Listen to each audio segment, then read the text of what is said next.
The worst part wasn't losing everything I'd built. It wasn't watching my business crumble or signing divorce papers that ended 8 years of marriage. The worst part was realizing that the woman I'd loved, the one I thought would stand beside me through anything, was already gone long before the money ran out. She'd just been waiting for an excuse to leave. And when everything fell apart, she didn't hesitate. She walked away without looking back, her eyes cold and final, like I was a bad investment she was cutting loose. But here's what she didn't see coming, what nobody saw coming. Her own sister, the quiet one who never said much at family gatherings, the one who watched everything unfold from the sidelines, she stepped forward when everyone else stepped back. And what started as simple kindness, a few text messages checking if I was okay, a bag of groceries left at my door, slowly became something neither of us planned. Something that changed everything. My name is Marcus, and this is the story of how I lost it all and found something real in the ruins. I'm 32 years old and I live just outside Columbus, Ohio. If you'd asked me who I was a few years ago, I would have told you I was a man building something solid, something that would last. Ask me a few months after everything collapsed, and I probably would have just stared at the floor, unable to form words that made sense of the wreckage. For most of my adult life, I worked around trucks. Not because it was glamorous or exciting, but because it was honest work, steady work, and I liked the feeling of earning money with my own hands and focus. The long nights and brutal early mornings, coffee that tasted like metal from a thermos that had seen better days, that was my normal. That was the price I paid to build something. I'd been with my wife Elena for 8 years. She was 30 now. When we got married, we had nothing. No savings, no house, no fancy furniture or wedding registry filled with expensive gifts. We had a cramped apartment with paper-thin walls, a used couch her cousin didn't want anymore, and a kitchen table with one wobbly leg that I fixed with folded newspaper. It wasn't much, but we were happy. Or at least, I believed we were building towards something better together. Back then, I didn't own a truck. I drove for other people, taking whatever routes they offered, whatever schedules they handed me. I kept my mouth shut even when dispatch treated us like machines instead of human beings. I'd drag myself home exhausted, reeking of diesel and road grime, and Elena would be there with dinner. Nothing fancy, just simple food that somehow tasted like love. She'd massage my shoulders while I complained about way stations and mechanical breakdowns, and she'd whisper, "One day we won't have to answer to anyone." She wasn't wrong. I saved every dollar I could spare. I wore the same clothes until they were threadbare. I kept the same phone until the screen started separating from the frame. Elena worked too, handing me part of her paycheck like it was the most natural thing in the world, like we were truly a team working toward the same dream. When I finally scraped together enough for a down payment, we bought our first truck. It was used, with too many miles and a small oil leak I convinced myself wasn't a problem. I still remember the day we signed the papers. Elena gripped the pen like it weighed 10 pounds, her face a mixture of terror and excitement.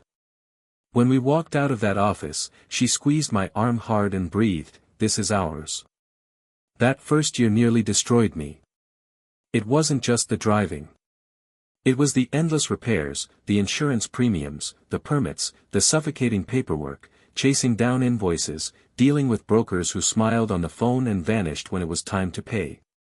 I'd be under the truck in our driveway at 10 o'clock at night, headlamp strapped to my forehead, hands black with grease, and Elena would appear in the doorway with worry etched across her face, asking if I'd remembered to eat. But we grew. Slowly, painfully, one agonizing decision at a time. One truck became 2, then 3. Not overnight. Not through luck or connections. Through 1,000 boring, stressful decisions and anxiety I didn't know how to articulate. Eventually, we opened a small company.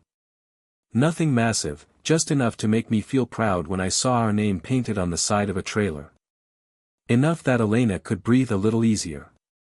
Enough that we upgraded from that cramped apartment to a modest house with a garage and a small yard. I used to catch Elena watching me when I sat at the kitchen counter paying bills.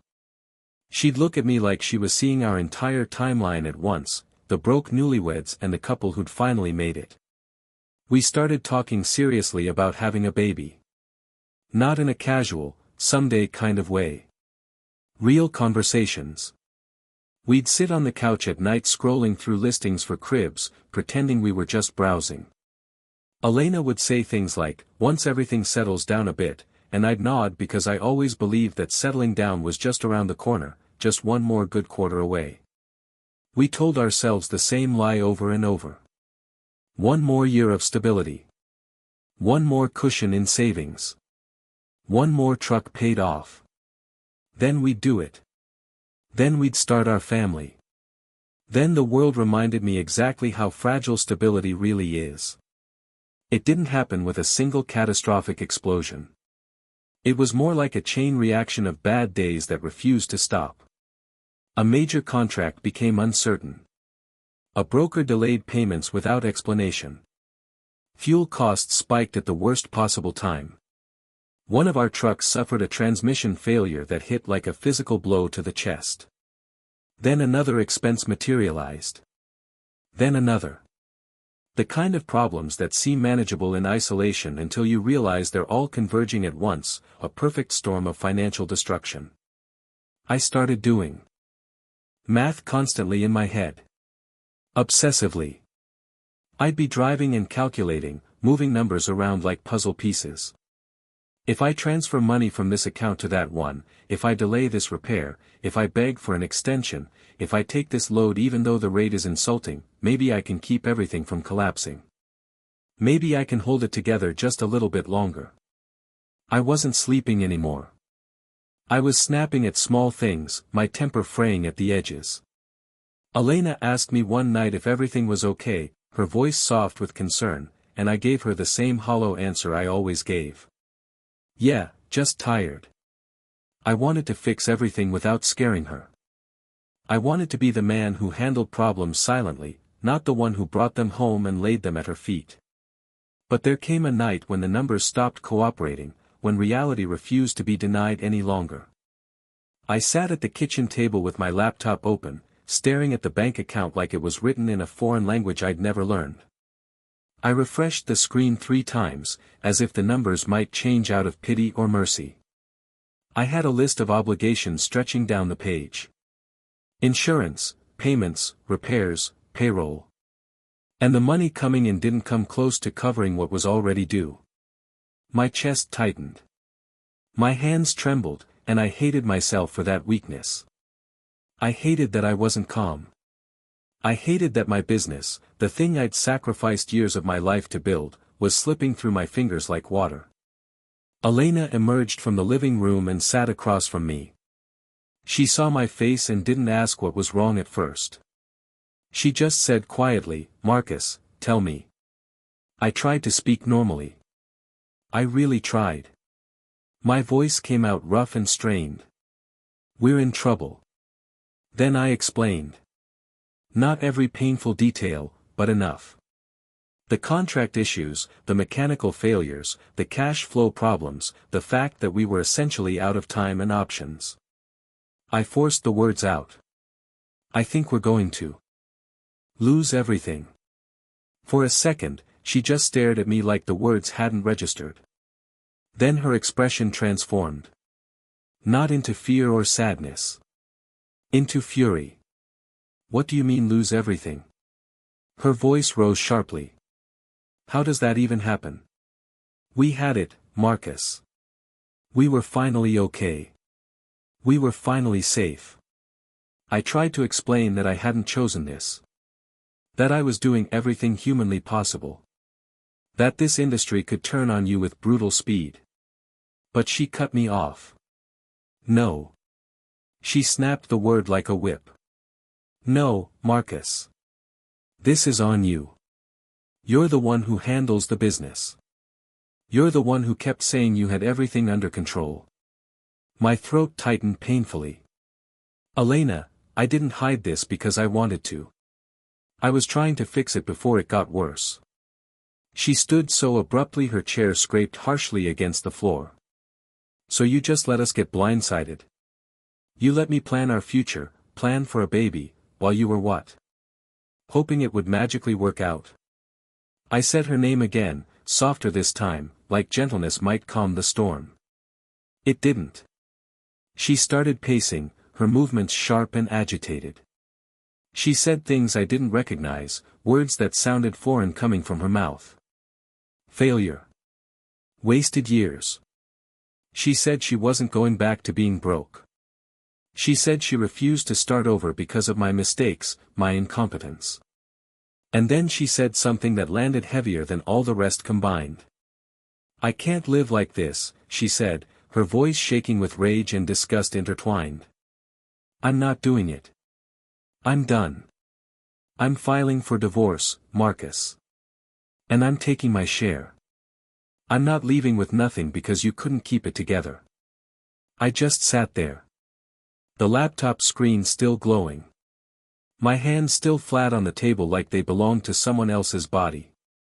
I didn't beg. I didn't yell back. I couldn't. It felt like my entire body had gone numb and quiet. Elena grabbed her phone and walked out of the kitchen like the conversation was finished. Like our life together was just a bad investment she was cutting loose before losing more. Like 8 years meant nothing when weighed against fear and disappointment. I sat alone in that kitchen listening to the house settle around me. And I realized the worst part wasn't the money. It was discovering that the person who'd watched me build everything from nothing was the first one ready to abandon ship the moment it started sinking. I didn't know yet how much worse things were about to get. Sleep became impossible after that night. Not just because Elena had said she wanted a divorce, but because everything she'd said confirmed a fear I'd been carrying quietly for weeks.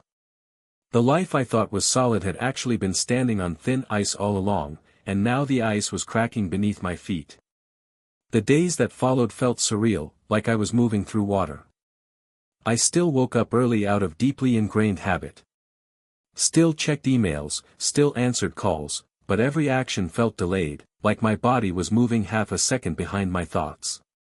The business wasn't officially dead yet, but I knew with grim certainty it was only a matter of time. I tried desperately to salvage what I could. I called brokers I'd worked with for years, men I'd built relationships with. Some didn't answer. Some promised vaguely to see what they could do and never followed up. A few were brutally honest and told me the market was savage right now and they couldn't help. I appreciated their honesty even as it crushed me. Fuel prices kept climbing relentlessly. Insurance deadlines didn't care about bad luck or hard circumstances. Repairs didn't wait for better timing or improved cash flow.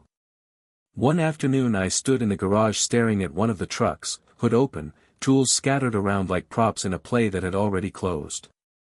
I remember thinking how strange it was that something so physical, so heavy and real, could disappear on paper before it ever physically disappeared from the driveway. Elena barely spoke to me anymore. When she did, her words were short and cutting. She slept on the couch or stayed late at her sister's place. The house felt colder even during daylight hours. We weren't fighting anymore, and somehow that scared me more than the yelling had. It felt like she'd already emotionally packed her bags and moved on. A week later, the final blow arrived quietly, without warning or fanfare. A payment I was desperately counting on simply didn't arrive. No warning email, no apologetic phone call, just silence and an empty account. I refreshed the screen again and again, even though I already knew the truth. That was it. The end. I called the lender with shaking hands. I called the insurance company. I called the mechanic and told him I couldn't move forward with the repairs. Every call felt like admitting defeat out loud, like announcing my failure to anyone who would listen. By the end of that day, my voice sounded hoarse even though I hadn't raised it once. That night, I told Elena it was over. For real this time. No maybes, no temporary fixes, no last-minute miracles. She didn't cry. She just nodded like she'd been waiting for confirmation of something she already knew. So that's it, she said flatly. Everything's gone. Yes. She crossed her arms and leaned against the counter, her posture defensive. Then I'm done too. A few days later, her family found out. Not from me. From her. I started getting messages I didn't expect, phone calls that caught me off guard. Her mother called, confused and upset, asking what had really happened, was there any way to fix this? An uncle told me Elena was being irrational, that marriages don't just end over money like this. Someone else said she was acting out of fear and would come to her senses. Elena didn't care what any of them thought. She told them coldly that she'd made her decision and wasn't looking for opinions or permission. The divorce process started with shocking speed. Lawyers appeared.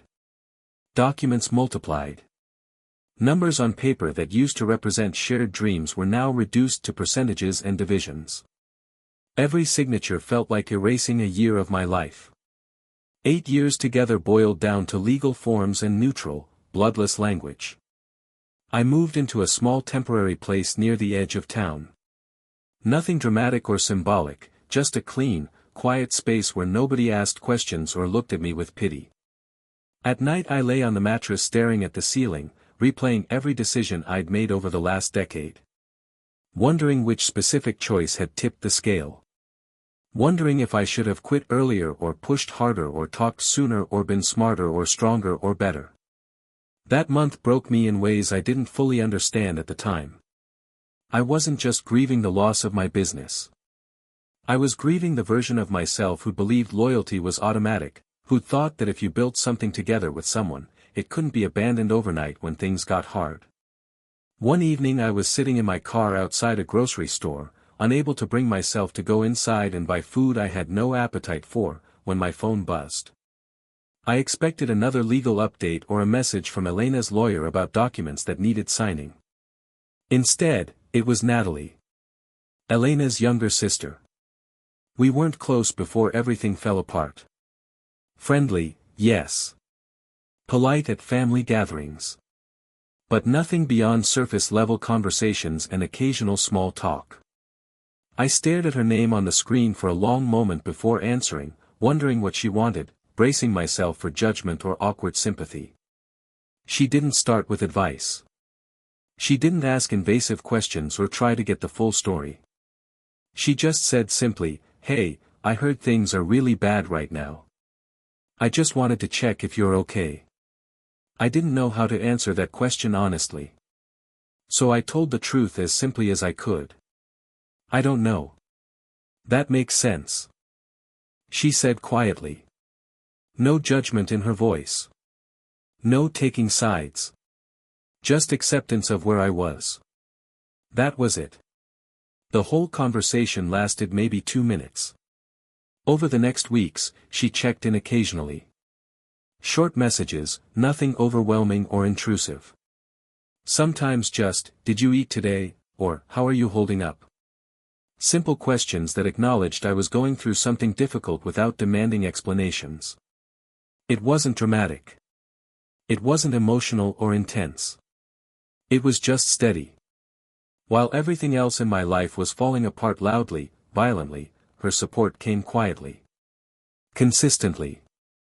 And I didn't realize it yet, but it was the only thing keeping me from completely shutting down and giving up. By the end of that month, the business was gone. The marriage was ending. And I felt like I'd aged 10 years in 30 days. But for the first time since everything started collapsing, there was one person who didn't look at me like I was a failure or a mistake. One person who saw me as still human, still worthy of basic kindness. The divorce moved faster than I'd expected. Not because things were simple or amicable, but because Elena wanted it over. She wanted to close this chapter of her life as quickly as possible and never look back. There were no long emotional conversations. No attempts to slow down or reconsider. She treated the end of our marriage like closing a business deal she'd lost interest in. We met with lawyers in sterile conference rooms. Sat across tables that felt impossibly wide. Spoke through other people even when we were in the same room, just feet apart. Elena was calm, composed, almost rehearsed in her responses. She talked about fairness, about equitable division, about moving forward with her life. She never talked about us. Never mentioned the years we'd spent together or what they'd meant. I watched her sign papers with steady hands and realized something that hurt more than any of her anger ever had. She'd already emotionally left long before the business failed.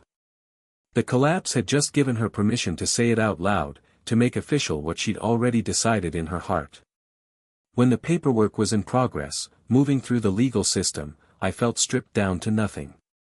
No company. No marriage. No clear identity. Just a man in his early 30s trying to understand how everything had unraveled so completely, so fast. I stopped answering most calls.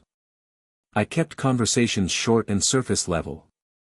I didn't trust my own reactions anymore, didn't know what might come spilling out if I opened up. Natalie was the exception.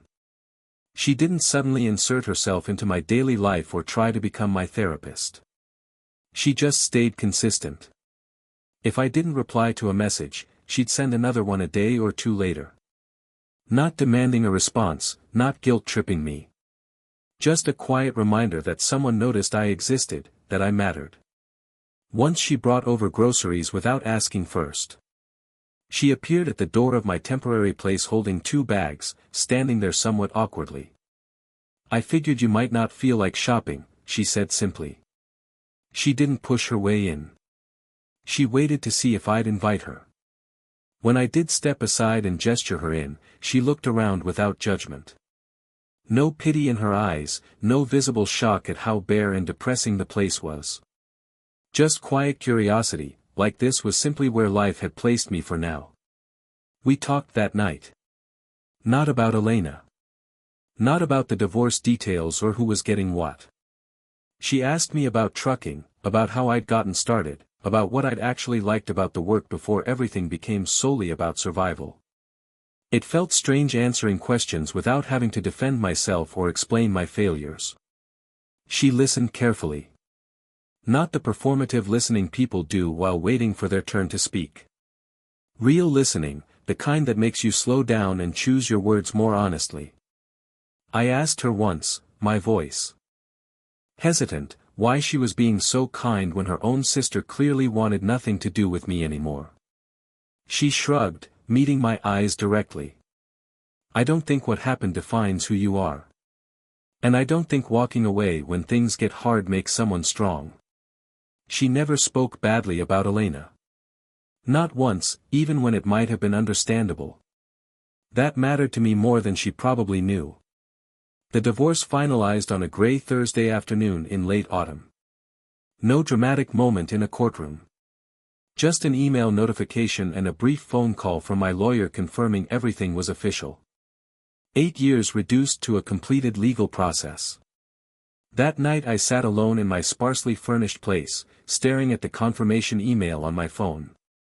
I'd expected to feel relief or anger or something sharp and definable. Instead, I just felt hollow. Empty. Natalie called later that evening. She didn't know the exact timing, but somehow she sensed that something had shifted. I told her it was done. Finished. She paused for a moment, then said gently, "I'm sorry. I know that still hurts, even if it was necessary." She didn't celebrate it. Didn't tell me I was better off or that I'd dodged a bullet. She just let it be what it was. A loss. A painful ending. Over the following weeks, she became part of my routine in a quiet, natural way that didn't feel forced or planned. Coffee occasionally. Short walks with no particular destination. Long conversations that drifted from serious topics to ordinary observations without effort. She talked about her own life too. Her frustrations at work. Her plans that didn't always work out. She wasn't perfect, and she wasn't trying to present herself as perfect. She was just real. What struck me most was how different she was from Elena. Not better, necessarily. Just different in fundamental ways. Where Elena had needed certainty and guarantees, Natalie accepted uncertainty as part of life. Where Elena had feared instability, Like a mortal threat, Natalie believed people could rebuild, could start over, could survive setbacks and become stronger. I didn't notice the exact moment my feelings started to change. There was no clear line I could point to. No sudden realization or dramatic revelation. Just small moments accumulating, stacking up like stones building a wall. The way she looked at me when I talked tentatively about maybe starting over someday. The way she never rushed me or pushed me to move faster than I was ready for. The way I felt calmer, more grounded, just knowing she was around. At the same time, I was extremely careful. Hyper-aware. I didn't want to confuse gratitude with attraction. I didn't want to cross boundaries that couldn't be uncrossed. She was still my ex-wife's sister. That fact mattered. That fact was significant and complicated and potentially explosive. I reminded myself of it constantly, repeated it like a mantra in my head. But emotions don't follow rules just because you repeat them. Feelings don't disappear because you acknowledge they're inconvenient or inappropriate. One evening, after we'd been talking for hours at my place, she stood up to leave. It was late. She hesitated near the door, her hand on the knob, then turned to look at me. Really look at me, her eyes searching mine. "You know you're not broken, right?" she said softly. I didn't answer right away because part of me, maybe most of me, still believed I was broken. Fundamentally damaged by failure. She gave me a small, sad smile. Then she stepped forward and hugged me. It wasn't long. It wasn't dramatic or passionate. But it was the first time in months that I felt something loosen and release inside my chest, like I could finally breathe properly. After she left, I sat down on the couch and realized something that scared me more than starting over from nothing ever had. She wasn't just helping me survive. She was slowly, gently bringing me back to myself. After the divorce was finalized, the constant noise in my life faded away. Not the pain, that remained. But the chaos, the constant crisis management, the legal battles. All of it settled into silence. What replaced the noise was something quieter and somehow harder to face. Time. Time to think. Time to replay everything that had happened. Time to ask myself who I actually was without a company to run, without a marriage to maintain, without a clear direction forward. I started small, taking whatever work I could find. I consulted for a few people in the logistics industry. Helped friends plan routes, calculate costs, improve efficiency. Nothing official, nothing with my name on a business card. Just enough to keep my mind sharp and remind myself that I still knew how to solve problems, that I still had value. Natalie stayed present throughout, but she never pushed or demanded more than I could give. If I pulled back, needed space, she gave it without complaint. If I reached out, she was there. That balance, that respect for my boundaries, mattered enormously. It made everything feel safe. We spent time together in ordinary ways. Coffee shops where we'd talk for hours. Long walks without destinations, just moving and talking. Sitting in my car talking long after the engine was off and the windows had started to fog. The conversations weren't always heavy. Sometimes we laughed about stupid things, shared dumb jokes, talked about movies or music. Sometimes we sat in comfortable silence that didn't need to be filled with words. I noticed how comfortable I felt around her. Too comfortable, maybe. That realization scared me. She was still Elena's sister. That fact never left my mind, never stopped weighing on me. I reminded myself constantly. I told myself that whatever I was feeling had to be coming from gratitude, from shared trauma, from loneliness and vulnerability. I didn't want to betray anyone. I didn't want to create a mess that couldn't be cleaned up, complications that would hurt people. Natalie never crossed a line either. She never flirted openly, never touched me longer than was appropriate or necessary. If anything, she was more careful than I was, which somehow made it harder to ignore what was growing between us. The moment everything changed wasn't dramatic. There was no big confession, no buildup of romantic tension. It happened on an evening that felt like any other.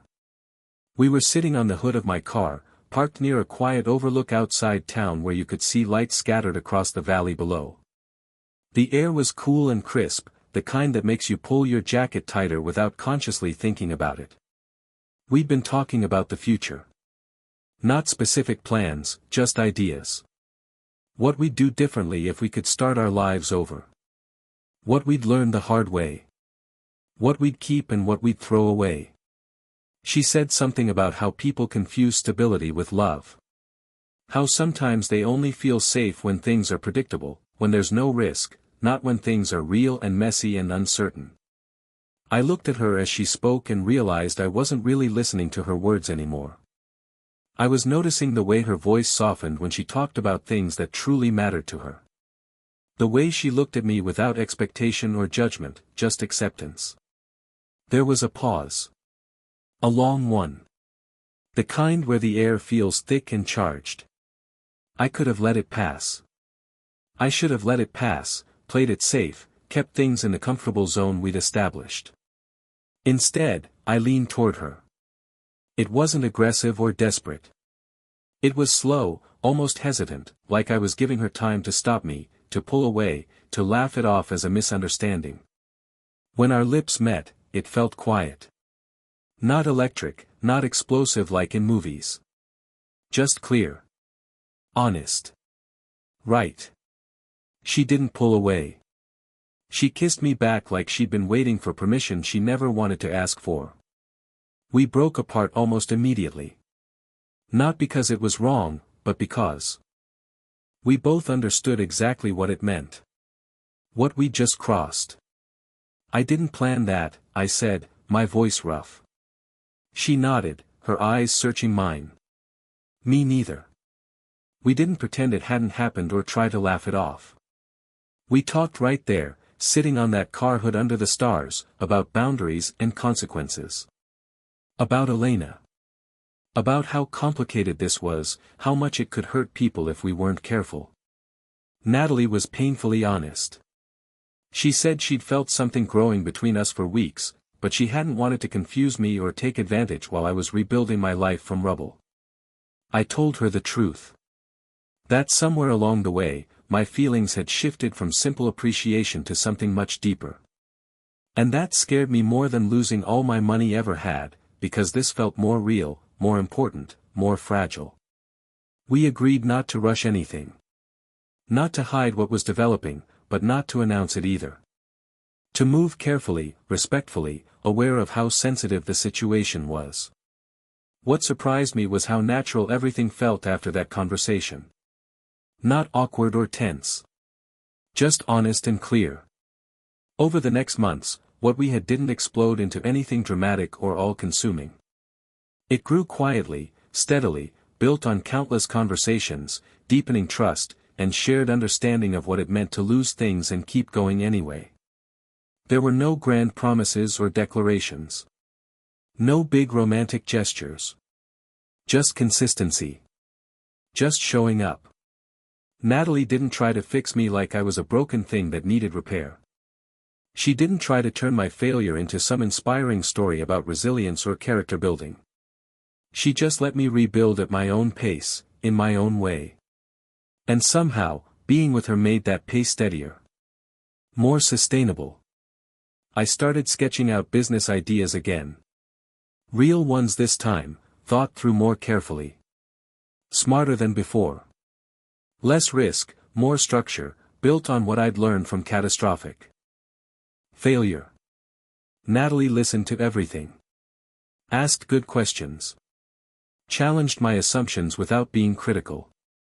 Not as a cheerleader blindly supporting everything I said, but as a partner who genuinely wanted to understand, who cared about helping me think things through properly. One night we sat at my kitchen table surrounded by notebooks and half-finished business plans, coffee going cold in our mugs. I looked up and watched her studying one of my spreadsheets, her brow furrowed in concentration, asking thoughtful questions about risk management. And I realized something quietly but with absolute clarity. This wasn't just attraction or gratitude or loneliness seeking comfort. This was real connection, built slowly when there was nothing to gain, no money or success or security to make it easier. And that realization changed everything. For years passed without me noticing the exact moment things stopped feeling fragile and temporary. It didn't happen with a dramatic breakthrough or a sudden win. It happened quietly, gradually, the way real stability usually does. After everything collapsed, I rebuilt slower than before. Much slower. And smarter. I didn't rush to own things just to prove I could. I didn't take massive risks to show I was back. I started a new business step by careful step, focused on consulting and logistics planning. Helping small companies avoid the exact mistakes I'd already paid dearly for. Teaching them what I'd learned through failure. No trucks with my name painted on them this time.